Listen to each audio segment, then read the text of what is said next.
Good morning, dear students. How are you, kids? Everyone is fine? Very good.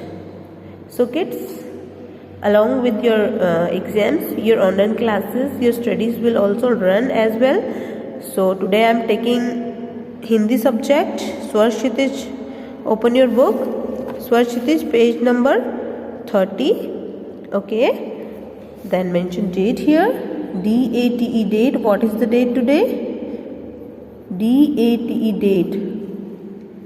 What is the date today? 1st February. Which month is going on? February month is going on. So we will write 2 dash 2022. तो हम यहाँ पे लिखेंगे 22. February month has started now. सो यहाँ पे हमने month change किया है, यहाँ पे हमने 2 लिखा है. ओके. आज हम पढ़ेंगे अनुस्वार. अनुस्वार क्या होता है बच्चों? अनुस्वार होता है अंक की मात्रा.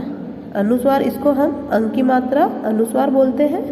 अनुस्वार एक बिंदु है जो वर्ण पर लगाया जाता है. जैसे किसी भी वर्ण के ऊपर हम अनुस्वार लगाएंगे तो उसका उच्चारण हम करेंगे कंग, खंग, तंग. इस तरह से हम उसका उच्चारण करेंगे. तो बच्चों, आज मैं आपको अनुस्वार कैसे पढ़ा जाता है वो एक्सप्लेन करूंगी.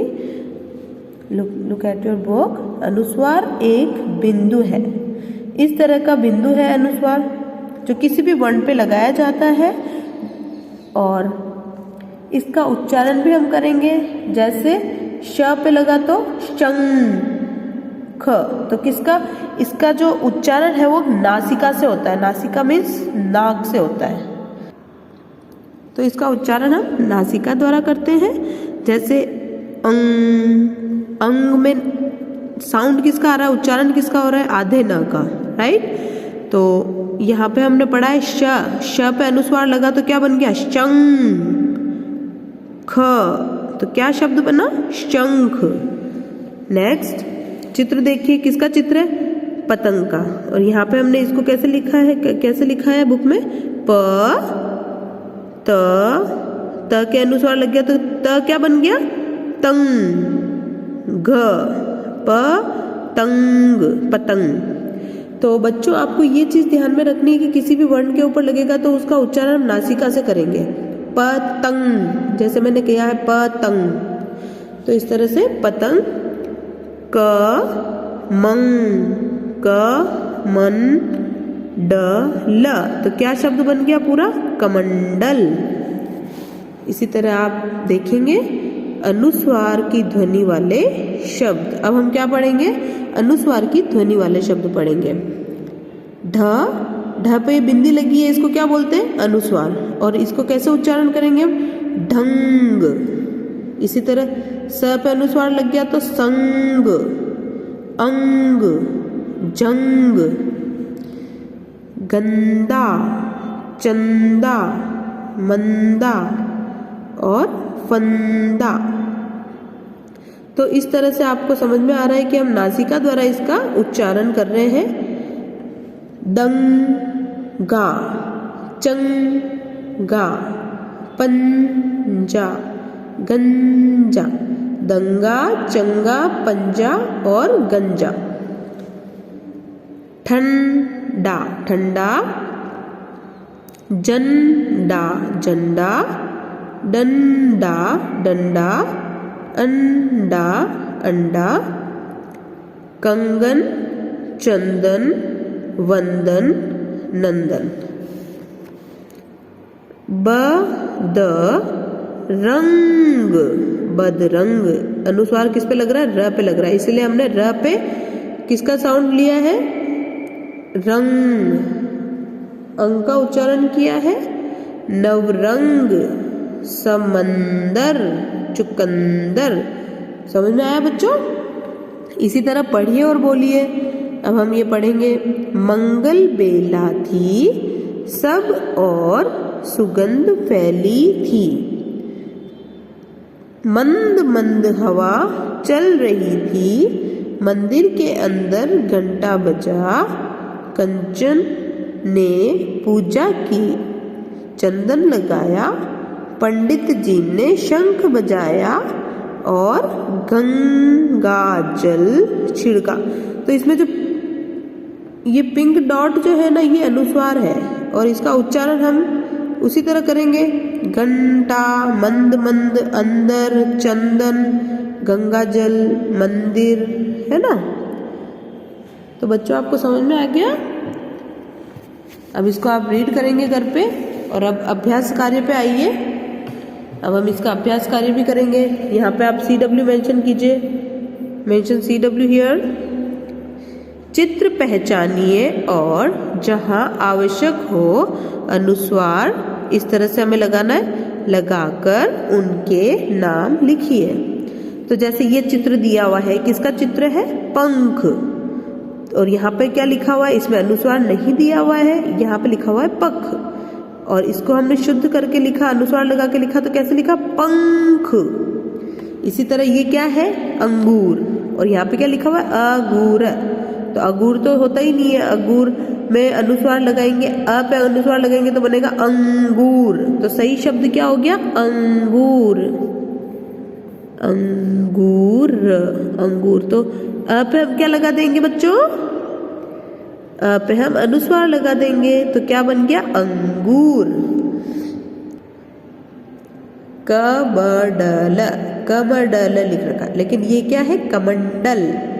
तो किस पे उच्चारण कर रही हूं मैं? किस पे मेरा जो ध्वनि है वो किस पे आ रही है? कमंडल, कमंडल। तो यहाँ पे हम लिखेंगे कमंडल।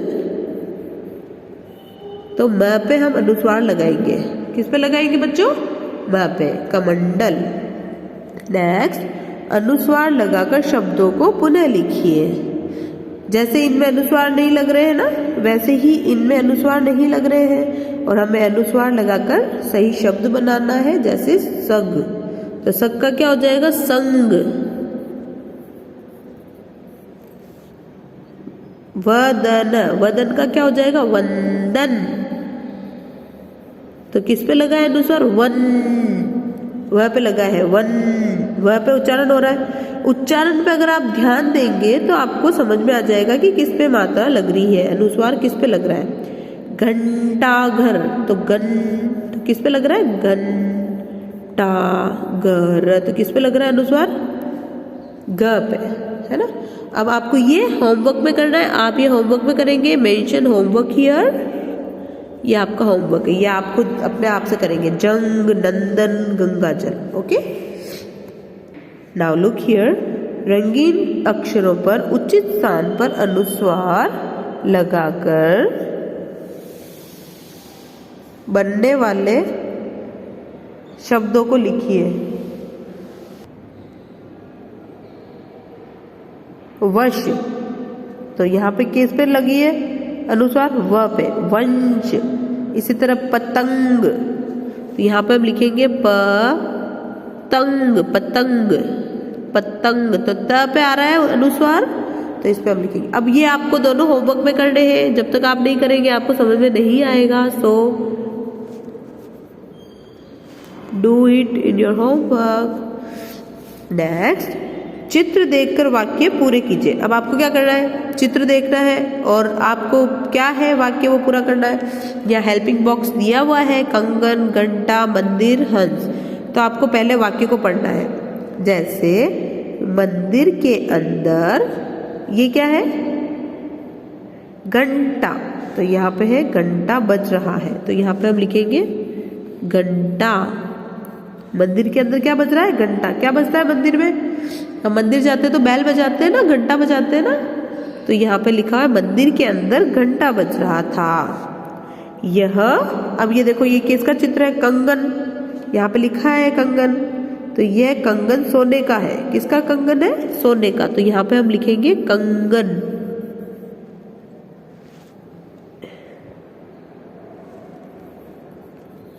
कंगन, यह कंगन सोने का है।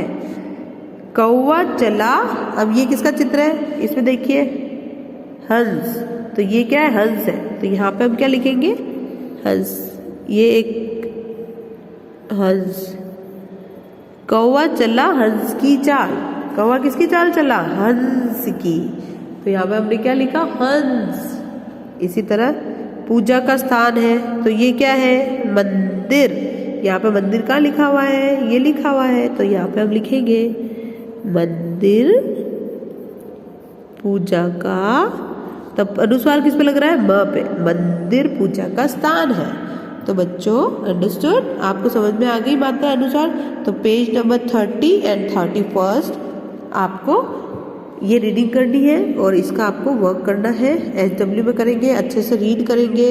Okay, till then bye bye, take care, have a nice day.